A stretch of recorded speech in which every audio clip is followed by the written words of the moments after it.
Shalom, amados. Comentarios de la Parashá número 10. Miketz significa al final, al cabo. Está comprendida por Génesis desde capítulo 41, versículo 1, a capítulo 44, versículo 17, y por la Haftará, Primera de Reyes, capítulo 3, versículo 15, a capítulo 4, versículo 1. Génesis capítulo 41, versículo 1, dice: y aconteció al fin. Rabí Hillá desarrolló la palabra fin del texto. Él pone fin a las tinieblas y hasta el último confín escudriña las piedras que están en densas tinieblas y en la sombra de muerte. Job 28:3. Dijo: el fin mencionado aquí es una alusión al fin de la izquierda, que después de merodear de un lado a otro en el mundo, asciende y se presenta ante el Santo bendito sea, para traer acusaciones contra la humanidad. Él buscó y encontró el límite más distante, tanto más que todas sus obras nunca son para bien, sino siempre para destrucción y para el total aniquilamiento del mundo. Él es una piedra de tropezar en la que los malvados fracasan y que se encuentra en un país de espesa oscuridad como la oscuridad misma. Job 10:22. Porque hay un país de los vivientes en lo alto, que es la tierra de Israel, y abajo un país llamado tierra de oscuridad. La oscuridad y la sombra de la muerte mencionadas aquí son idénticas, al fin que emerge del lado de la oscuridad, que también es la escoria del oro. Como se ha asentado, corresponde que los hijos de hombres pongan debido cuidado en el culto divino y en trabajar en la Torá día y noche para conocer cómo servir al Santo bendito sea. La Torá misma advierte al hombre diariamente diciendo: al que es irreflexivo, que se dirija hacia mí. Proverbios 9, versículos 4 al 6.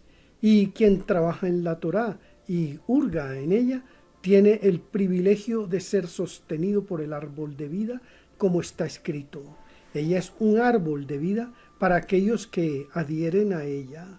Proverbios 3, 18. Y el que es sostenido por el árbol de vida en este mundo, también será sostenido por él en el mundo por venir, pues los grados asignados a las almas en el mundo futuro corresponden a su estado cuando parten de este mundo. Y bien, el árbol de vida se ramifica en varios grados, todos diferentes entre sí, aunque formando una unidad en las figuras de ramas, hojas, corteza, tronco y raíces. Todos los fieles de Israel descansan en el árbol de vida. Algunos aferran el pie, algunos las ramas, algunos las hojas y otros a su vez las raíces.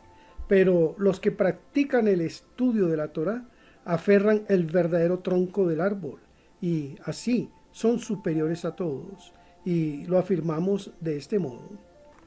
Adicionalmente, sobre Génesis 41:1, que dice: y aconteció al fin. ¿Qué significa el término fin?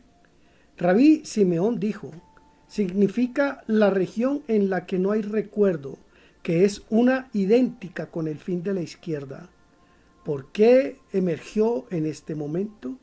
Porque José dijo: pero tenme presente en tu memoria cuando te fuera bien. Génesis 40:14. Fue difícil para Joseph el justo el llegar a pedir al copero mayor que lo recordara, pero fue conducido a ello por su sueño, del cual pensó que significaba recuerdo, pero en esto se equivocó, pues todo dependía de Dios, y por eso la región del olvido se colocó ante él. De ahí la escritura que, después de decir: sin embargo, el copero mayor no acordó a José, Génesis 40:23, agrega las palabras: sino que lo olvidó, aludiendo a la región del olvido, que es idéntica con el fin del lado de la oscuridad. Génesis 41:1b dice: al fin de 2 años completos. Los 2 años eran simbólicos de los 2 grados, el grado del olivo y el grado del recuerdo, al cual daba lugar que Faraón soñó. Y ve, él estaba parado junto al río. Este sueño se relacionaba con José mismo, pues la idea de río está estrechantemente unida con Joseph el Justo. De acuerdo con la ciencia de los sueños, un río visto en un sueño es un presagio de paz, pues está escrito: he aquí que yo haré pasar sobre ella la paz como un río. Isaías 66, versículo 12. Rabí Jillá comenzó un discurso sobre el texto: el rey por medio de la equidad afirmó el país, pero el que exige donativos los destruye. Proverbios 29:14. Dijo: cuando Dios creó el mundo superior, lo constituyó como para que enviara radiaciones celestiales en todas las direcciones, y Él creó el cielo superior y la tierra superior, de tal manera que proveyeran para el sostén de los residentes de más abajo. Aquí el rey es una alusión al santo bendito sea, mientras que justicia significa Jacob, que forma la base del mundo, dado que la base del mundo es justicia, que establece la tierra con todos los requisitos y provee para su sostén.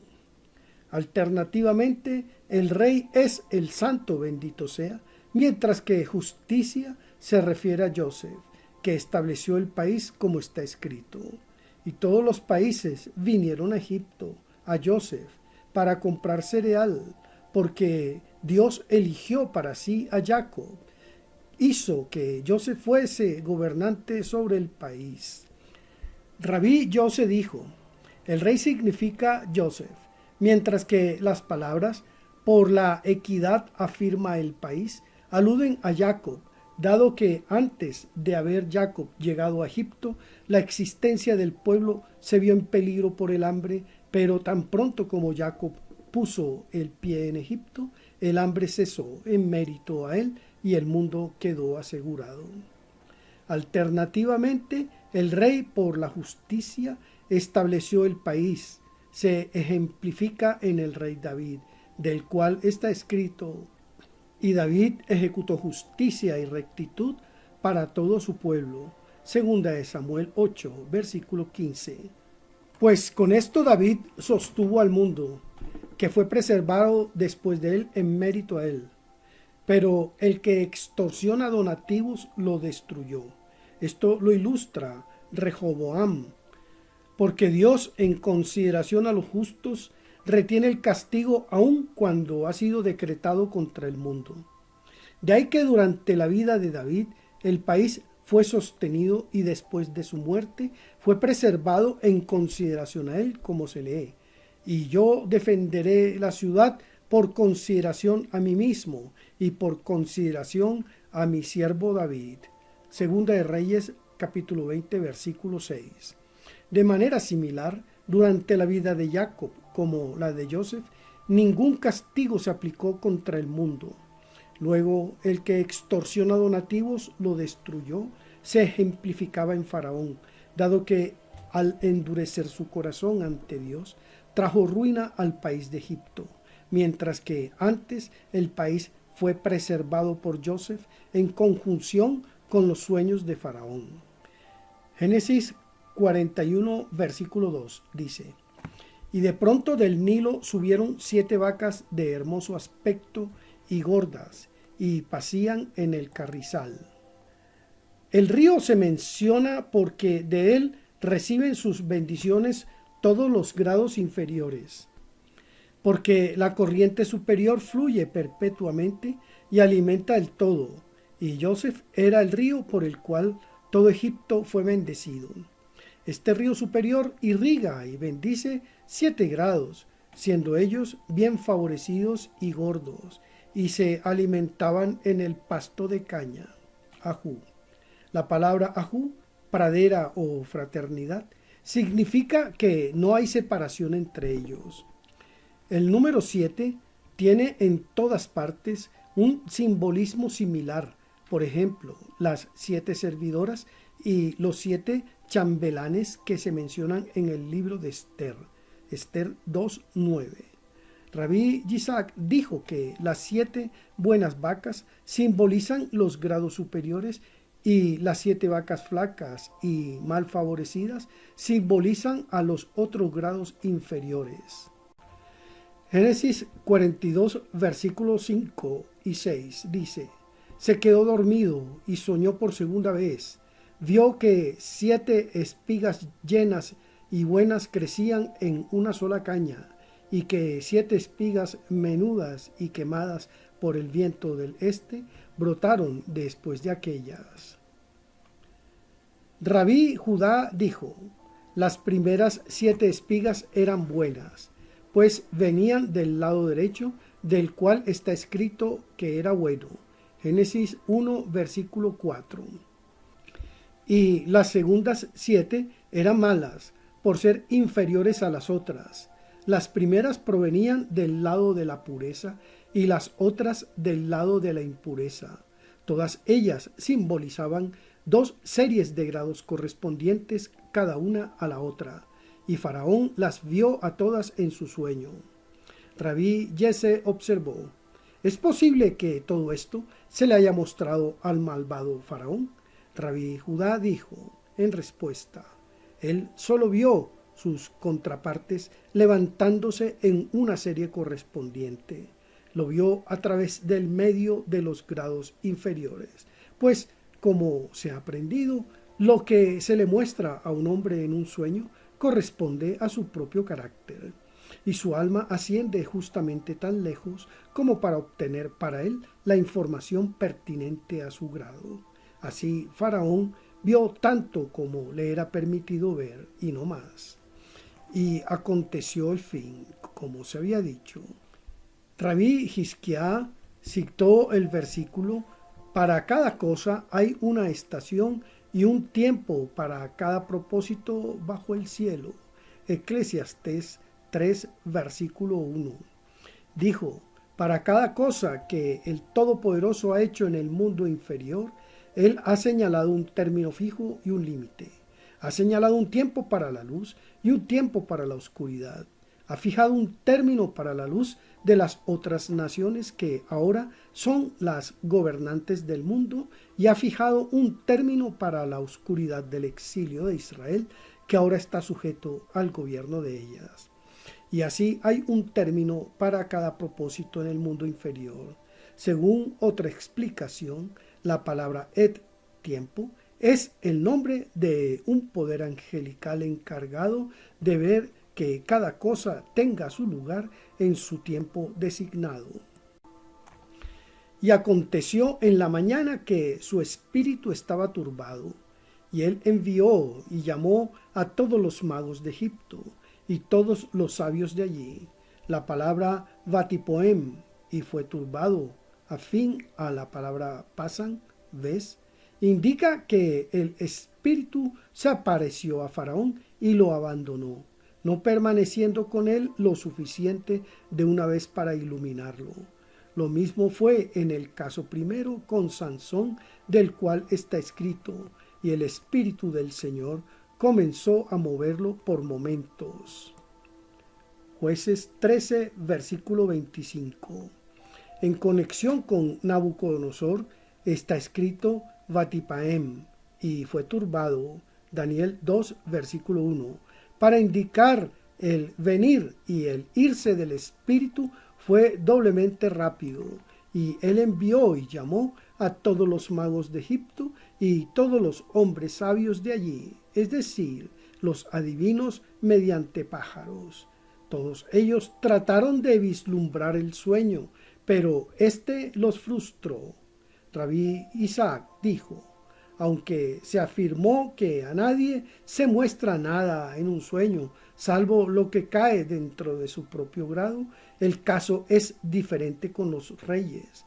A estos se les permite ver más profundamente que otros hombres, porque en cuanto el grado de un rey es más elevado que el de otros hombres, le está permitido ver lo que cae dentro de un grado más alto que el de otros hombres.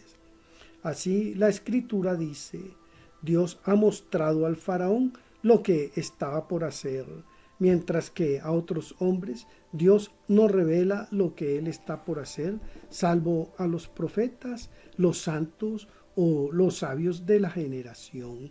Ahora bien, observen las palabras: a mí me restauró en mi oficio y a él lo ahorcó. De esto se aprende que un sueño es determinado por su interpretación, dado que el pronombre él solo puede referirse a Joseph, indicando que fue Joseph quien restauró al uno a su oficio y ahorcó al otro por medio de su interpretación. Génesis capítulo 41, versículo 14 dice: Entonces el faraón mandó llamar a Joseph y lo sacaron a prisa del calabozo. Rabí Abba discurrió sobre el versículo: El Señor se complace en los que lo temen, en los que esperan su misericordia. Salmos 147, versículo 11. Dijo: Dios efectivamente se complace en los justos, porque ellos promueven la paz en el mundo superior y en el mundo inferior, y hacen que la desposada se junte con su consorte. Y por esto se complace en los que lo temen a él y hacen su voluntad. Los que esperan su misericordia son los que estudian la Torá durante la noche y así se asocian con la Shejina, y cuando llega la mañana ellos esperan la misericordia de él, porque como se afirmó, quien estudia la Torá en la noche es mirado con gracia durante el día. Así la Escritura dice: durante el día el Señor ordenará su gracia. ¿Y por qué razón? Porque en la noche su canto está conmigo. Salmos 42, versículo 9. De ahí el Señor se complace en los que lo temen. O como se puede traducir más ajustadamente, se aparece a los que lo temen a él, como un amigo a otro. De manera similar está escrito respecto de Joseph: y ellos lo trajeron apresuradamente, lo que admite la traducción. Y ellos lo apaciguaron cuando estaba triste y angustiado, diciéndole palabras de regocijo que alegraron su corazón y disiparon la tristeza del calabozo. Obsérvese que exactamente como sus turbaciones comenzaron por haber sido arrojado en el pozo, así aconteció que por el pozo fue finalmente exaltado. Rabí Simeón dijo: antes del incidente de la mujer de Potifar, Joseph no fue llamado justo. Solamente después de haber resistido la prueba de mantener la pureza del pacto se lo llamó justo. Y por él fue coronado el grado del pacto santo, el cual, habiendo estado con él en el primer pozo, salió con él ahora. Es así que está escrito: y ellos lo trajeron apresuradamente del pozo. Fue levantado del pozo y coronado por la fuente de aguas vivas. Y Faraón envió y llamó a Joseph. Se habría esperado que en vez de y llamó, dijera a llamar. El sujeto indicado es por eso Dios, como en el versículo: y él llamó a Moshe. Levítico 1, versículo 1. Y esto armoniza con las palabras del salmista: hasta el tiempo en que se cumplió su palabra, la orden del Señor lo probó. Salmos 105, versículo 19. Y él cambió su vestimenta por respeto a la realeza, como se explicó anteriormente. Rabí Eleazar citó aquí el texto: Israel también vino a Egipto, y Jacob permaneció en el país de Jam. Salmos 105, 23. Dijo: Dios mientras cumple sus decretos, dirige los acontecimientos de manera de suavizar su severidad, pues se ha aprendido que si no hubiera sido por el amor del Eterno a nuestros antepasados, Jacob habría sido traído a Egipto en cadenas de hierro, pero por su amor a los patriarcas, él hizo que su hijo Joseph fuese gobernante del mundo. Y así todas las tribus bajaron a Egipto como gente distinguida, y Jacob entró allí como un rey.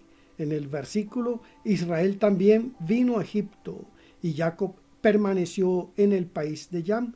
Podemos tomar Israel como siendo una alusión al santo bendito sea, porque fue en consideración a Jacob que permaneció en el país de Jam, y a sus hijos que la Shekinah vino a Egipto. Así, Dios arregló que Joseph pudiese ser primero traído a Egipto, dado que por su mérito el pacto se confirmó con él, y lo hizo gobernante de todo el país.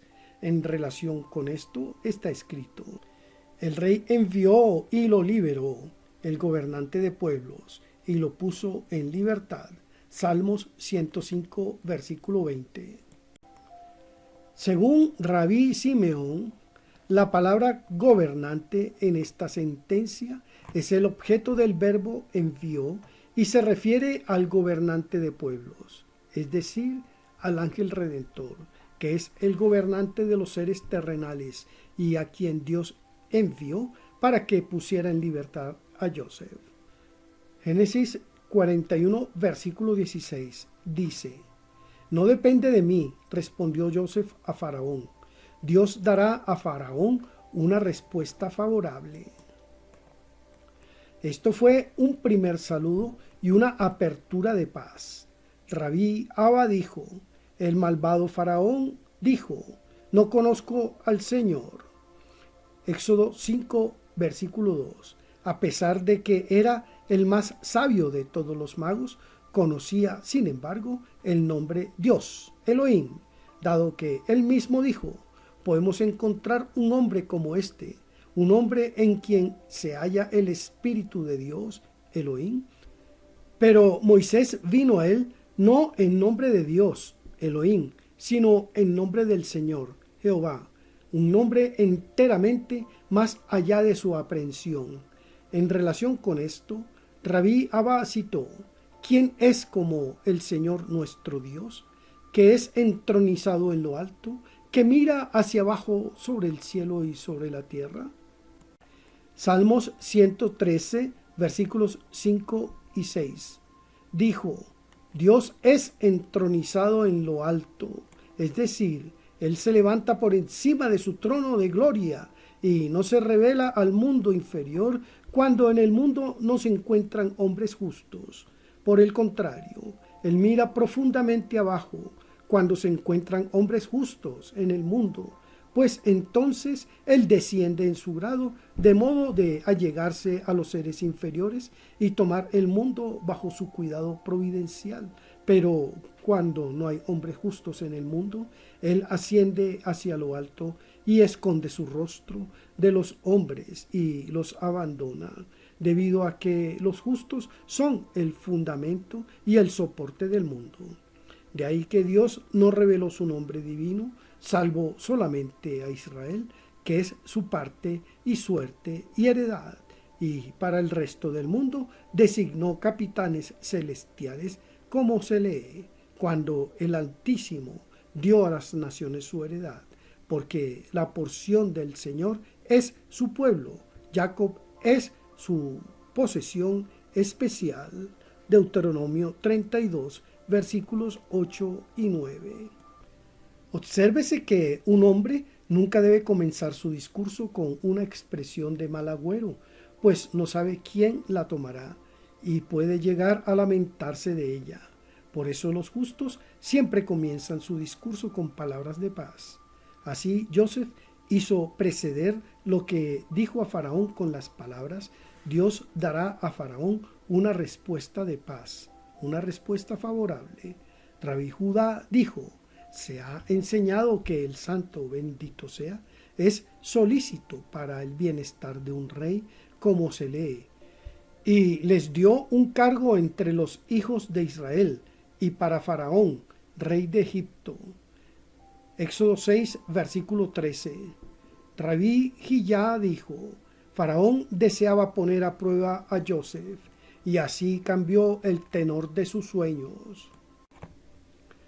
Pero Joseph, que conocía los grados, vio claramente cada objeto del sueño y dijo, punto por punto, esto y esto has visto.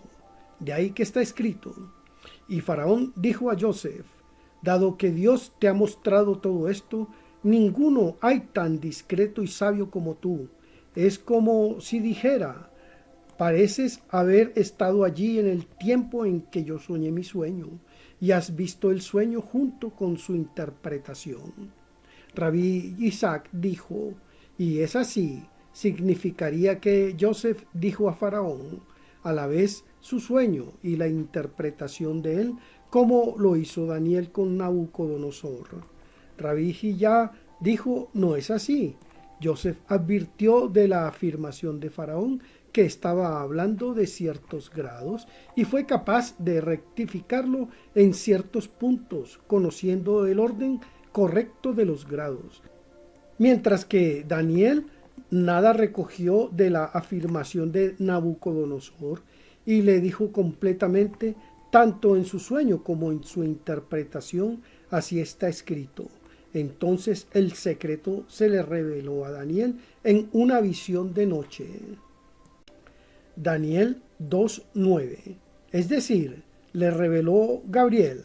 Hay 6 visiones que corresponden las 6 menciones de la palabra visión en Ezequiel 43, versículo 3. La visión de un sueño es un reflejo de una visión más elevada, y esta a su vez de una todavía más alta, formando el todo una serie que se llama visiones de la noche, y por la que se interpretan todos los sueños. De ahí él reveló el secreto a Daniel en una visión de la noche, es decir, uno de los grados le reveló el sueño y su interpretación. Pero Joseph adivinó los grados más altos por las palabras del faraón. De ahí que Faraón le dio el mando sobre todo el país de Egipto, y de este modo Dios restituyó lo que era debido. La boca de Joseph se abstenía de beso pecaminoso, y concordantemente se lee: y de acuerdo con la palabra de tu boca será gobernado mi pueblo.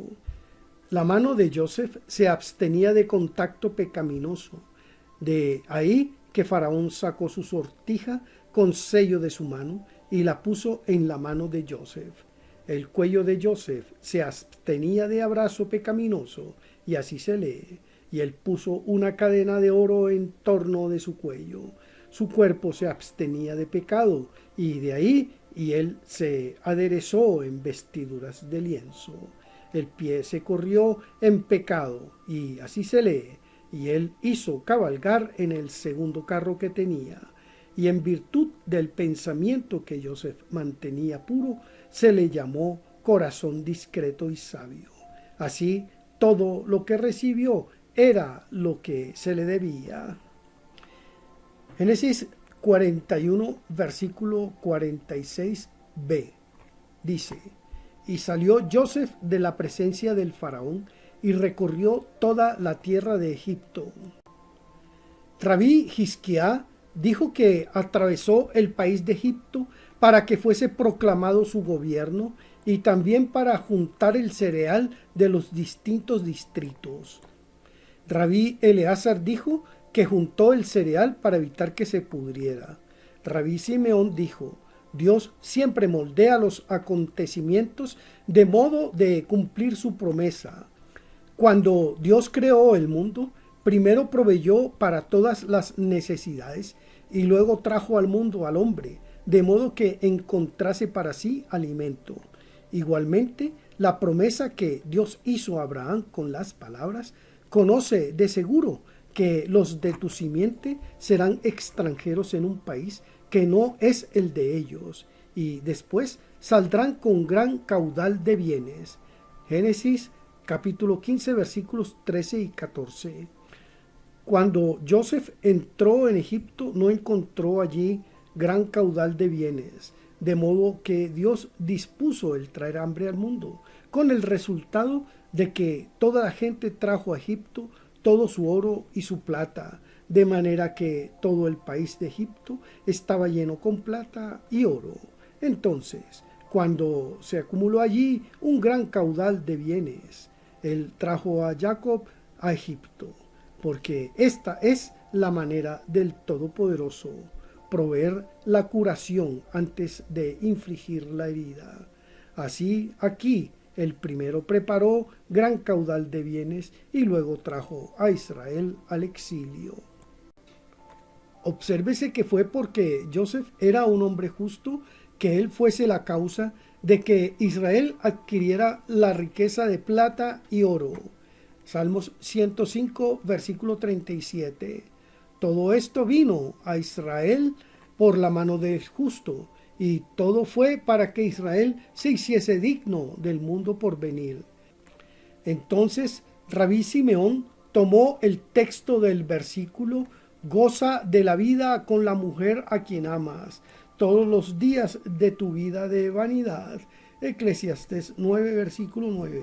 Dijo, este versículo se explicó esotéricamente así: goza de la vida es una alusión a la vida del mundo por venir, pues feliz es el hombre que tiene el privilegio de lograr esa vida en su plenitud con la mujer a quien amas.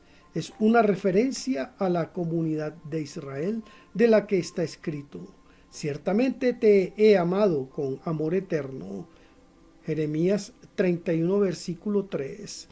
¿Cuándo fue? En el tiempo en que el lado derecho la sostiene, como está implicado en las palabras de conclusión. Por eso con afecto te he traído. Jeremías 31, versículo 3. Todos los días de tu vanidad, en cuanto ella está ligada a la vida, con el mundo de los vivientes, como opuesto a este mundo que no es el mundo de los vivientes, pues quienes en él residen están bajo el sol, donde las luces del sol superior no alcanzan. Esas luces que han partido del mundo desde el día en que el templo fue destruido, como se insinúa en el versículo: el sol se oscurecerá en su salida. Isaías 13:10. Porque esta es tu porción en la vida. Esto alude a la asociación del sol con la luna, que nos corresponde traer la luna al sol y el sol a la luna, para que no haya entre ellos separación, siendo esta la porción del hombre por la que puede entrar en el mundo por venir. Luego continúa el pasaje: cualquier cosa que tu mano haga, la has de hacer con fuerza, porque no hay obra, ni artificio, ni conocimiento, ni sabiduría en la tumba hacia donde vas. Este versículo impresiona a primera vista como sorprendente. ¿El hombre es efectivamente libre para hacer lo que su mano quiera hacer? Pero debemos observar la calificación en la frase: has de hacerlo con fuerza, es decir, mediante la instrumentalidad del alma superior del hombre, Nechanui, que forma su fuerza, de modo que por ella gane este mundo y el mundo por venir. Alternativamente, con tu fuerza, alude a la mujer arriba mencionada, siendo ella una fuente de fuerza a la vez para este mundo y para el mundo por venir. Cuadra así que el hombre posea ese poder en este mundo, de modo que lo fortifique en el mundo futuro. Tanto más cuando un hombre parte de este mundo, ya no puede hacer, y le es inútil decir: de ahí en adelante realizaré buenas acciones, pues de seguro no hay obra, ni artificio, ni conocimiento, ni sabiduría en la tumba hacia donde vas. Si un hombre no ha adquirido mérito en este mundo, ya no lo adquirirá en el otro mundo. De acuerdo con el dicho: el que no preparó provisión para el viaje desde este mundo, nada tendrá para comer en el otro mundo.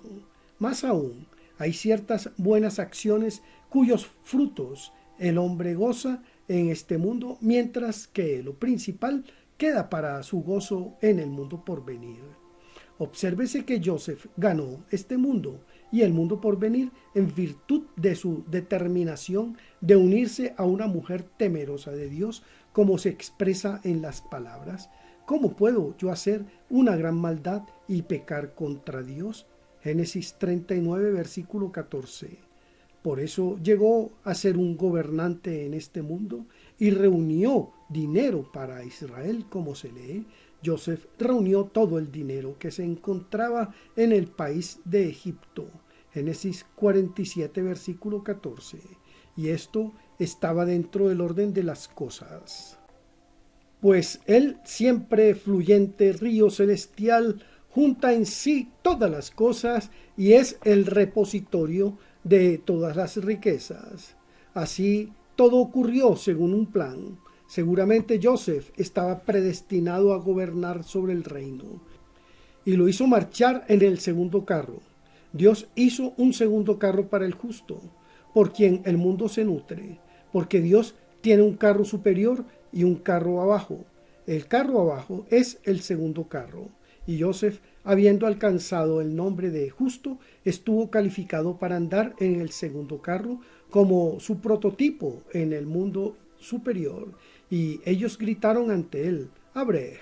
El término Abrej significa el lugar donde el sol se junta con la luna, ante el cual todos se inclinan. Leemos luego: y lo colocó por encima de todo, es decir, sobre todo el mundo, de modo que todos los pueblos reconocieron su gobierno. Obsérvese que Dios hizo el reino terrenal según la pauta del reino celestial, y todo lo que se hace sobre la tierra está precedido por su prototipo en el cielo. Y bien, el dominio del reino celestial no fue perfecto hasta que se unió con los patriarcas, pues fue intención del santo que el reino superior se iluminara del grado simbolizado por los patriarcas. Y así, cuando Joseph primero bajó a Egipto, atrajo tras suyo la Shekinah, pues la Shekinah solamente sigue al justo. Así, Joseph fue primero llevado a Egipto, donde reunió toda la riqueza del mundo, y luego vino la Shekinah en compañía de todas las otras tribus. Y fue en virtud de haber guardado la pureza del pacto que Joseph tuvo el privilegio de ser coronado en su lugar pertinente y que mereciera el reino superior y el reino inferior. De ahí que preservar la pureza del pacto es lo mismo que observar el todo de la Santa Torá, pues el pacto se equipara a la Torá entera. Génesis 42, versículo 1 dice: y Jacob vio que había cereal en Egipto. Rabí Hillá discurrió sobre el versículo la carga de la palabra del Señor concerniente a Israel. Así dice el Señor, el que extendió los cielos y echó el cimiento de la tierra y formó el espíritu que tiene dentro de sí el hombre. Zacarías 12, versículo 1. Dijo en este versículo se han de observar ciertos puntos. Primero, en cuanto al alcance del término carga, aquí y en otros pasajes. Este término, allí donde introduce un juicio pronunciado contra otras naciones, tiene un alcance favorable, dado que la prosperidad de las naciones idólatras es, por decirlo así, una carga para el santo. He aquí, entonces, que un juicio pronunciado contra los idólatras aparta de él la carga. Por el contrario, allí donde el término carga introduce un decreto de juicio contra Israel, tiene un alcance desfavorable porque implica una carga puesta sobre el santo bendito sea.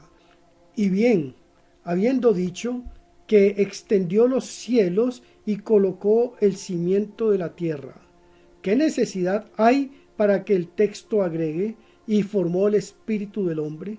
Un hecho que ya conocemos, pero en verdad esto señala cierto grado que forma reservorio de todos los espíritus y almas. Rabí Simeón dijo: las palabras en él parecen superfluas, pero en verdad esta expresión tiene un doble significado recóndito. Alude a ese siempre fluyente río celestial del cual emergen y salen todas las almas. Para este propósito las reúne en un lugar o grado central, y este grado formó el espíritu del hombre en él. Como una mujer que ha concebido y forma el niño dentro de su matriz desde el momento de la concepción hasta que está completamente desarrollado. Así, el espíritu permanece dentro de este grado hasta que es creado en el mundo un hombre al cual él asigna el espíritu. Alternativamente, Dios formó el espíritu del hombre dentro de él, es decir, literalmente en su cuerpo, porque cuando un hombre es creado y Dios le asigna su alma y él emerge a la luz del día, el espíritu dentro de él no encuentra cuerpo en el cual expandirse y permanece apretado en un rincón. Pero con el crecimiento y la expansión del cuerpo también crece y se expande el espíritu. Y en respuesta a su creciente necesidad, continúa recibiendo de lo alto, en siempre mayor abundancia, vigor y energía que a su vez infunde en el cuerpo.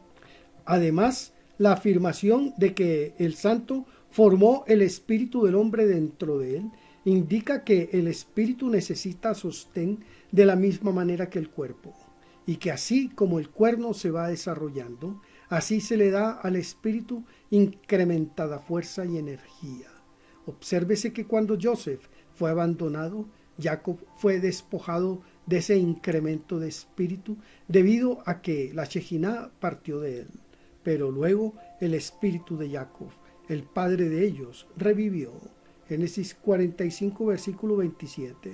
Es decir, recuperó su anterior incremento y crecimiento. Génesis 42, versículo 1-9 dice: Y Jacob dijo a sus hijos: ¿Por qué os haréis eminentes? Queriendo decir, en efecto, no debéis pretender ser otra cosa que hambrientos y escasos de alimento. Rabí Hizquía dijo: seguramente se contiene aquí una lección recóndita, es decir, que cuando hay turbación en el mundo y el mundo está en desdicha, no debe un hombre mostrarse en el camino abierto, a fin de evitar que pueda ser tomado a causa de sus pecados. Y así se afirma. Alternativamente, podemos explicar que con ese mismo propósito, Dios envió una hambruna al mundo para que Jacob y sus hijos bajaran a Egipto. Y así vio Jacob al pueblo trayendo granos de Egipto, y así supo que allí había cereal. O se puede explicar así: cuando Isaac murió, Jacob y Esaú hubieron de dividir su herencia. Esaú renunció a la herencia de Tierra Santa y todo lo que involucraba, y Jacob tomó todo, incluyendo el galut, la dispersión. De ahí que vio la calamidad que le esperaba en Egipto, donde él y sus hijos soportarían el exilio, y por eso dijo a sus hijos: ¿por qué os mostráis en presencia del juicio supremo? Esta es la manera de atraer sobre vosotros al acusador. Génesis 42, versículo 2 dice: Y él dijo: he aquí que he oído que hay grano en Egipto, bajad o redú hacia allá. Ya se señaló que el valor numérico del término redú, 210, equivale al número de años que Israel estuvo en Egipto. Génesis capítulo 42, versículo 6 dice: y Joseph fue el gobernante sobre el país. Rabí Jesse disertó sobre el texto: y ahora sea alzada mi cabeza por encima de mis enemigos en torno mío, y yo ofrendaré en su tabernáculo sacrificios con sonido de trompeta. Salmos 27, versículo 6. Dijo: Cuando Dios se complace en un hombre, lo eleva alto por encima de sus semejantes y lo hace jefe sobre ellos, de modo que sus enemigos se le hayan sometido. Al rey David lo odiaban sus hermanos y lo rechazaban, pero Dios lo elevó por encima de todos los hombres. Él hubo de huir de su suegro, pero Dios lo hizo gobernante sobre todo el reino de este último, y todos se arrodillaban y posternaban ante él. A su vez, Joseph fue rechazado por sus hermanos, pero después todos ellos se arrodillaban y se prosternaban ante él, como se lee. Y los hermanos de Joseph vinieron e inclinaron ante él sus rostros al suelo. Alternativamente, podemos suponer que en este versículo se habla de la comunidad de Israel, cuya cabeza un día será alzada por encima de Esaú y todos sus lugartenientes. Entonces Israel habrá de ofrendar en su tabernáculo el espíritu quebrantado que se menciona en el pasaje. Los sacrificios de Dios son un espíritu quebrantado. Salmos 51, 19. De modo de hacer apartar del mundo la severidad.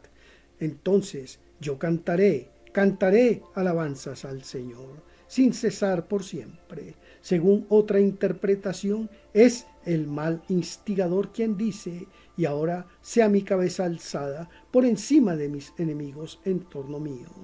Es decir, encima del mal tentados, que rodea al hombre por todos lados y es su total enemigo. Y yo ofrendaré en su tabernáculo sacrificios con sonido de trompeta, que alude al estudio de la Torá que fue dada del lado del fuego. Como se lee, a su mano derecha había una ley de fuego para ellos. Deuteronomio 33, versículo 2. Porque es por la Torá que su cabeza fue alzada y sus enemigos quebrantados ante él, como está dicho: tú has sometido a mí a los que se levantaron contra mí. Salmos 18, versículo 40. Según otra explicación, es el rey David quien dice: y ahora sea alzada mi cabeza. Es decir, para ser ubicada entre los patriarcas, como antes se había unido a los patriarcas previamente a que fuese exaltado y elevado, encima de mis enemigos en torno mío, es decir, los del lado izquierdo, los acusadores que buscaban dañarlo. Por haberlos superado, el sol formó una unión con la luna y se efectuó una unidad. Obsérvese ahora el pasaje: y Joseph fue el gobernante sobre el país, que en su significado más profundo implica que el sol gobierna sobre la luna, le da luz y sostén. Luego se lee: es él quien fue el que vendió a toda la gente del país. Esta alude al río siempre fluyente, del cual todo deriva nutrición y de donde emergen las almas de todos los hombres. De ahí que todos se inclinan hacia esa región, pues en el mundo nada ocurre que no dependa de Masal, como ya se explicó. Génesis capítulo 42, versículo 7 dice: y Joseph conoció a sus hermanos. Cuando cayeron en sus brazos, les tuvo compasión, pues era completamente virtuoso, pero ellos a él no lo conocieron. Estos fueron Simeón y Leví, que venían del lado de la severidad, y por eso no tuvieron de él compasión. Tanto más que los imbuidos de severidad no se apiadan de los hombres cuando ellos caen en sus manos. De ahí que David dijo: ¿a qué he de temer? Indicando que naturalmente no debía temer esos días de desdicha, como ya se dijo antes. David continúa: la iniquidad de mis acechadores que me cercan. La palabra acechadores aquí, como en el pasaje, y su mano sostenía el talón de Esaú. Génesis capítulo 25, versículo 26. Indica a los malos poderes que forman el talón del cuerpo, que siempre observan los pecados que un hombre constantemente pisotea bajo sus talones. Estos pecados son como los cordeles de vanidad. Isaías 5, versículo 18. Escasamente discernibles, pero que con el tiempo se vuelven tan fuertes como sogas de carros, y así hacen que el hombre pierda este mundo y el mundo por venir. Felices los justos que saben cómo cuidarse contra sus pecados y continuamente examinan sus actos, de manera que ningún acusador pueda levantarse contra ellos en este mundo y en el mundo por venir, siendo la Torá su guía y quien prepara el camino ante ellos. De estos está escrito: sus caminos son caminos de gracia y todas sus sendas son paz. Génesis 42, versículo 9 dice: y Joseph recordó los sueños que soñó de ellos. Rabí Hillá citó aquí el versículo: no te regocijes cuando tu enemigo cae y que tu corazón no se alegre cuando él tropieza. Proverbios 24, 19 dijo: Dios creó al hombre para que pudiese hacerse digno de su gloria y siempre sirviera a él y se ocupara con el estudio de la Torá día y noche, porque Dios se complace en la Torá y se la dio a Adán y se la enseñó, de modo que pudiese conocer los caminos de ella. Así está escrito. Entonces él la vio y la dio a conocer, la estableció también, la escudriñó, y le dijo al hombre Adán: he aquí que el temor del Señor es la sabiduría y el apartarse del mal la inteligencia. Job 27, versículos 27 y 28. Pero Adán, aunque escudriñó en ella, no la guardó y transgredió el mandamiento de su amo y fue castigado por su pecado. De manera análoga, todos los que transgreden un precepto de la Torá han de rendir cuenta por ello. El rey Salomón, el más sabio de los hombres, transgredió un precepto de la Torá y por eso fue destronado y la herencia de su hijo fue dividida. ¿Cuál entonces debe ser la consecuencia de la transgresión de la Torá entera? Y bien, dado que Joseph conocía la Torá por haberla aprendido de su padre, ¿por qué cuando sus hermanos cayeron en sus brazos los sometió a todas esas pruebas? Lejos estamos de pensar que fue por un espíritu de venganza que abundó en acusaciones contra ellos. Su único propósito fue hacer que ellos trajeran consigo a su hermano Benjamín, del cual estaba anhelante su corazón. Y ciertamente no los dejó afligirse, como se lee luego. Entonces Joseph les ordenó que llenaran sus vasijas con grano. Rabí Judá dijo: después de que Dios creó la luna, él la vio siempre ante sus ojos. Deuteronomio 11, versículo 12. Respecto de esto, también está escrito: entonces él la vio y dio a conocer, la estableció y también la escudriñó. Job 28, versículo 27. Él la vio significa que por su providencia el sol se reflejó en ella. El término Vayesaprá se puede traducir por la hizo como un zafiro. La estableció de modo que pudiese apropiadamente encuadrar en 12 divisiones, es decir, la división de Tierra Santa, según las 12 tribus, y ser luego distribuida entre 70 reinos correspondiente a las 70 naciones o lenguas en que el mundo se dividió de acuerdo con la enumeración que da el capítulo 10 del Génesis, sostenidas por 70 columnas celestiales, para que estuviese perfectamente iluminada, y la escudriñó para guardarla con vigilancia eterna y constante. Y al hombre le dijo: he aquí que el temor del Señor es sabiduría, y apartarse del mal es inteligencia. Job 28, versículo 28.